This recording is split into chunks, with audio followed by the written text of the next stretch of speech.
श्रीमद् भागवत महापुराण के तीसरे स्कंद का प्रथम अध्याय आपको सुनाया जाएगा, तो आप बड़ी ध्यानपूर्वक सुनेंगे। उद्धव और विदुर जी की भेंट के बारे में आपको सुनाया जाएगा। अब तक आपको तत्व ज्ञान के बारे में बताया गया और आगे भी तत्व ज्ञान का ज्ञान आपको विस्तार पूर्वक दिया जाएगा, क्योंकि जब तक तत्व ज्ञान नहीं मालूम होता तब तक उस परम पिता परमेश्वर का आभास, उनका अनुभव नहीं होता। तो उद्धव और विदुर जी की भेंट के बारे में श्री सुखदेव जी ने कहा कि परीक्षित, जो बात तुमने मुझसे पूछी है वही पूर्व काल में अपने सुख समृद्धि से पूर्ण घर को छोड़कर वन में गए हुए विदुर जी ने भगवान मैत्र जी से पूछा था। जब सर्वेश्वर भगवान श्री कृष्ण पांडवों के दूत बनकर गए थे, तब वे दुर्योधन के महलों को छोड़कर उसी विदुर जी के घर में उसे अपना ही समझकर बिना बुलाए चले गए थे, क्योंकि भगवान भाव के भूखे होते हैं और विदुर जी का भाव, विदुरानी का भाव बहुत ही अधिक था। तो राजा परीक्षित ने पूछा, प्रभु ये तो बतलाइए कि भगवान मैत्री जी के साथ विदुर जी का समागम कहाँ और किस समय हुआ था। पवित्रात्मा विदुर जी ने महात्मा मैत्री जी से कोई साधारण प्रश्न नहीं किया होगा, क्योंकि उसे तो मैत्री जी जैसे साधु शिरोमणि ने अभिनंदन पूर्वक उत्तर देना महिमान्वित किया था। सूत जी कहते हैं कि सर्वज्ञ सुखदेव जी ने राजा परीक्षित के इस प्रकार प्रश्न पूछने पर अति प्रसन्न होकर कहा कि परीक्षित, ये उन दिनों की बात है जब अंधे राजा धृतराष्ट्र ने अन्यायपूर्वक अपने दुष्ट पुत्रों का पालन पोषण करते हुए अपने छोटे भाई पांडु के अनाथ बालकों को लाक्षा भवन में भेजकर आग लगवा दी।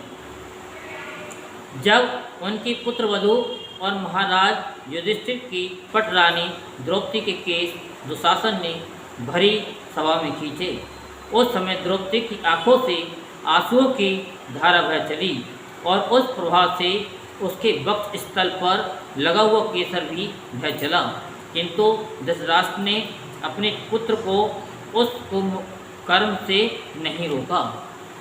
दुर्योधन ने सत्यपरायण और भोले भाले युधिष्ठिर का राज्य जुए में अनायास से जीत लिया और उन्हें वन में निकाल दिया, किंतु वन से लौटने पर प्रतिज्ञानुसार जब उन्होंने अपना न्यायोचित पैतृक भाग मांगा, तब भी मोहवश उन्होंने उन अजात शत्रु युधिष्ठिर को उनका हिस्सा नहीं दिया।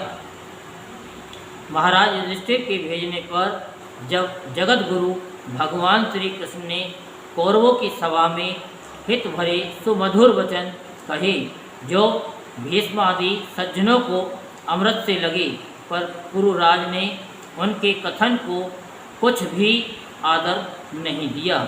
देते कैसे, उनके तो सारे पुण्य नष्ट हो चुके थे।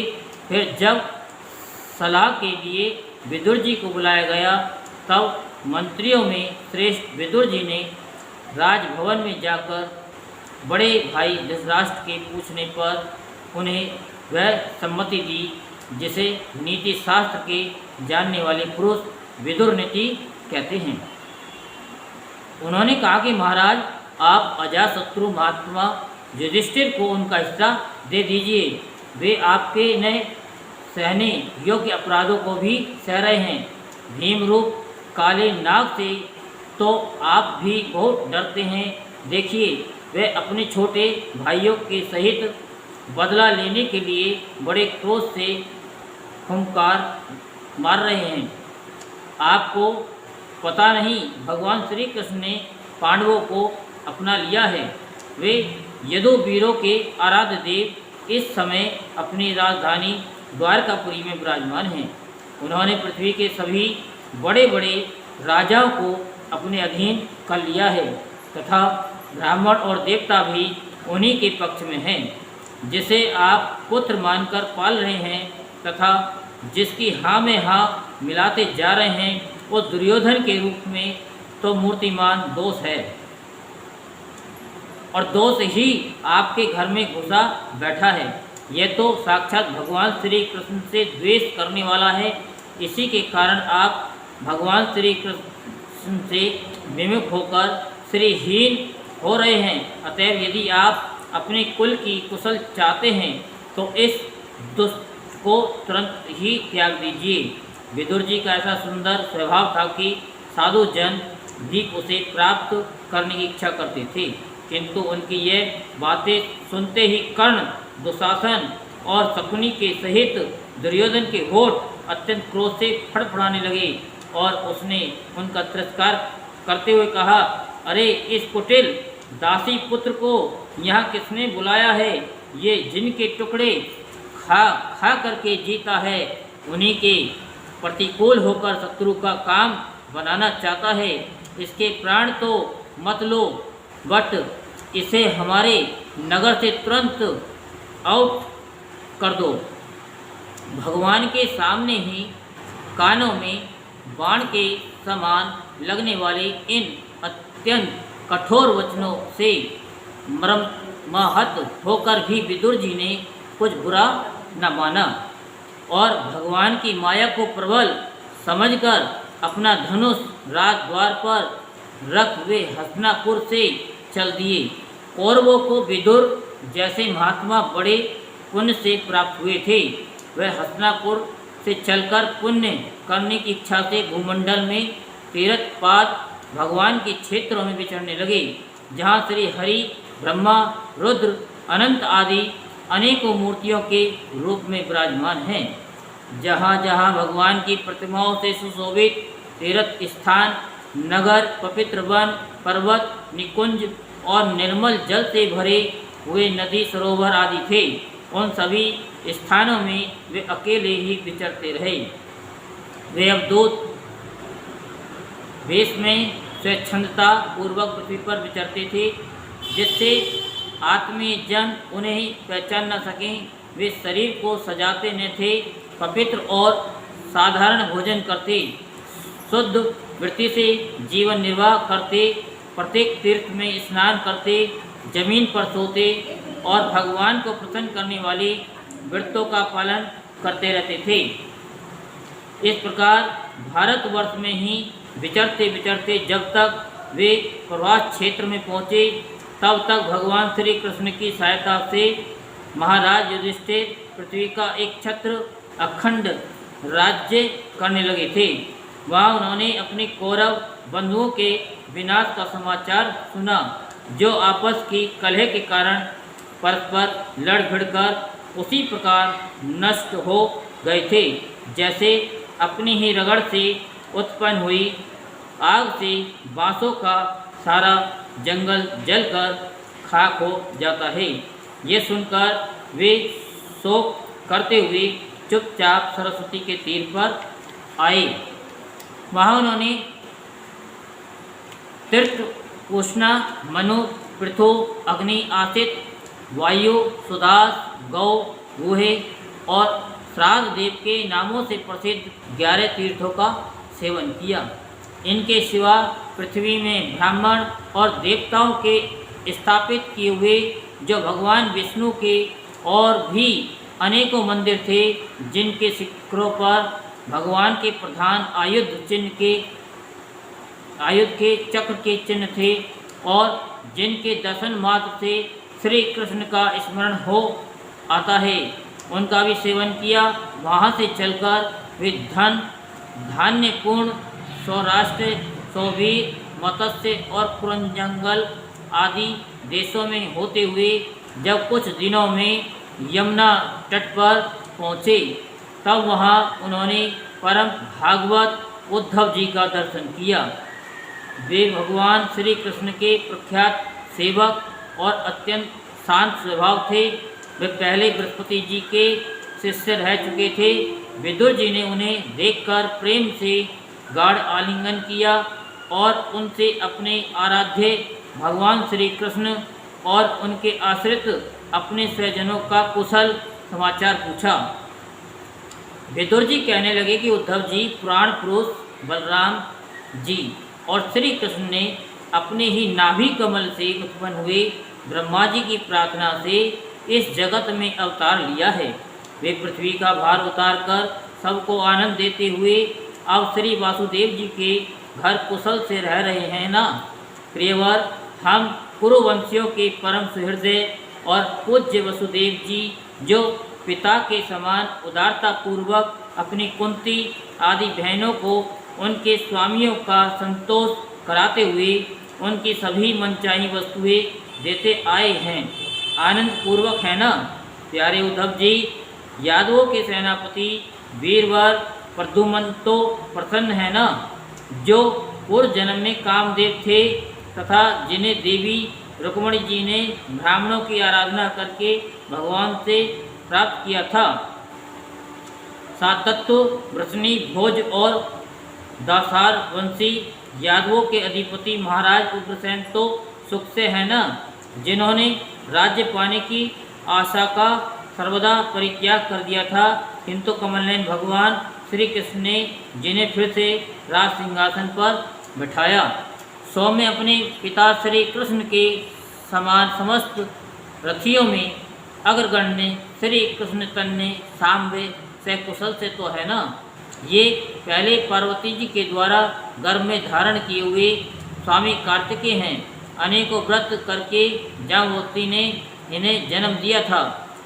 जिन्होंने अर्जुन से रहस्ययुक्त धनुर्विद्या की शिक्षा पाई है, वे सात्यकी तो कुशल पूर्वक हैं। वे भगवान श्री कृष्ण की सेवा से अनायास ही भगवत जनों की उस महान स्थिति पर पहुंच गए हैं जो बड़े बड़े योगियों को भी दुर्लभ है। भगवान के शरणागत निर्मल भक्त बुद्धिमान अक्रूर जी भी प्रसन्न हैं, जो श्री कृष्ण के चरण चिन्हों से अंकित वज्र के मार्ग की रज में प्रेम से अधीर होकर लौटने लगे थे। भोजवंशी देव की पुत्री देवकी, जो अच्छी तरह से है ना, जो देव माता अदिति के समान ही साक्षात विष्णु भगवान की माता है। जैसे वेदत्रयी यज्ञ विस्तार रूप अर्थ को अपने मंत्रों में धारण की रहती है, उसी प्रकार उन्होंने भगवान श्री कृष्ण को अपने गर्भ में धारण किया था। आप भक्तजनों की कामनाएं पूर्ण करने वाले भगवान अनिरुद्ध जी सुखपूर्वक है ना, जिन्हें शास्त्र वेदों के अधिकारण और अंतःकरण चतुष्टय के चौथे अंश मन के अधिष्ठाता बतलाते हैं। चित्त, अहंकार, बुद्धि और मन, ये अंतःकरण के 4 अंश हैं। इनसे अधिष्ठाता क्रम से वासुदेव, संकर्षण, प्रद्युम्न और अनिरुद्ध हैं। सौम्य स्वरूप उद्धव जी अपने हृदयेश्वर भगवान श्री कृष्ण का अनन्य भाव से अनुसरण करने वाले, जो हृदय सत्यभामानंदन, चारुदेशन और गद आदि अन्य भगवान के पुत्र हैं, वे सब भी कुशल पूर्वक है ना। महाराज युधिष्ठिर अपनी अर्जुन और श्री कृष्ण रूप दोनों भुजाओं की सहायता से धर्म मर्यादा का न्यायपूर्वक पालन करते हैं ना। मैं दानव की बनाई हुई सभा में इनके राज्य वैभव और दबदबे को देखकर दुर्योधन को बड़ा दुख हुआ था। अपराधियों के प्रति अत्यंत असहिष्णुता भीमसेन ने सर्प के समान दीर्घकालीन क्रोध को छोड़ दिया है क्या। जब वे गदा युद्ध में तरह तरह के पैतरे बदलते थे, तब उनके पैरों की धमक से धरती डोलने लगती थी। जिनके बाणों के जाल से छिपकर किरात वेशधारी, अतएव किसी की पहचान में न आने वाले भगवान शंकर प्रसन्न हो गए थे। वे रथी और योद्धपतियों का सुयश बढ़ाने वाले गांडीवधारी अर्जुन तो प्रसन्न से है ना। अब तो उनके सभी शत्रु शांत हो चुके होंगे। पलक जिस प्रकार नेत्रों की रक्षा करते हैं, उसी प्रकार कुंती के पुत्र युधिष्ठिर आदि जिनकी सर्वदा संभाल रखते हैं, और कुंती ने ही जिनका लालन पालन किया है, वे माद्री के यमज पुत्र नकुल सहदेव कुशल से तो है ना। उन्होंने युद्ध में शत्रु से अपना राज्य उसी प्रकार छीन लिया जैसे 2 गरुड़ इंद्र के मुख से अमृत निकाल लाए।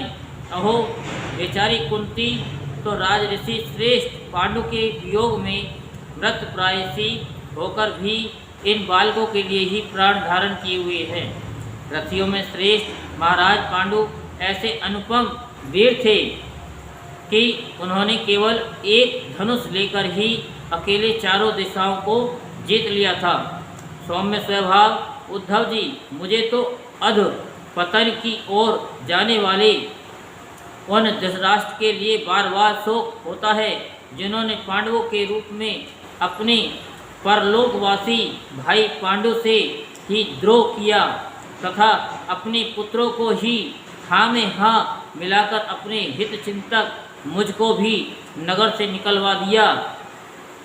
किंतु भाई मुझे इसका कुछ भी खेद अथवा आश्चर्य नहीं है। जगत विधाता भगवान श्री कृष्ण ही मनुष्यों की सी लीला करके लोगों की मनोवृत्तियों को भ्रमित कर देते हैं। मैं तो उन्हीं की कृपा से उनकी महिमा को देखता हुआ दूसरों की दृष्टि से दूर रहकर सानंद विचर रहा हूँ। यद्यपि कौरवों ने उनके बहुत से अपराध किए, फिर भी भगवान ने उनकी इसलिए उपेक्षा कर दी थी कि वे उनके साथ उन दुष्ट राजाओं को भी मारकर अपने शरणागतों का दुख दूर करना चाहते थे, जो धन विद्या और जाति के मद से अंधे होकर कुमार्गगामी हो रहे थे और बार बार अपनी सेनाओं से पृथ्वी को कपा रहे थे। उद्धव जी, भगवान श्री कृष्ण जन्म और कर्म से रहित हैं, फिर भी दुष्टों का नाश करने के लिए और लोगों को अपनी ओर आकर्षित करने के लिए उनके दिव्य जन्म कर्म हुआ करते हैं। नहीं तो भगवान की तो बात ही क्या, दूसरे जो लोग गुणों से पार हो गए हैं उनमें भी ऐसा कौन है जो इस कर्माधीन देह के बंधन में पड़ना चाहेगा। अतः मित्र, जिन्होंने अजन्मा होकर भी अपनी शरण में आए हुए समस्त लोकपाल और आज्ञाकारी भक्तों का प्रिय करने के लिए यदुकुल में जन्म लिया है, उन पवित्र कीर्ति श्री हरि की बातें सुनाओ। यहीं पर तीसरे स्कंद का प्रथम अध्याय संपूर्ण होता। बोल वृंदावन बिहारी लाल की जय, बोल बांके बिहारी लाल की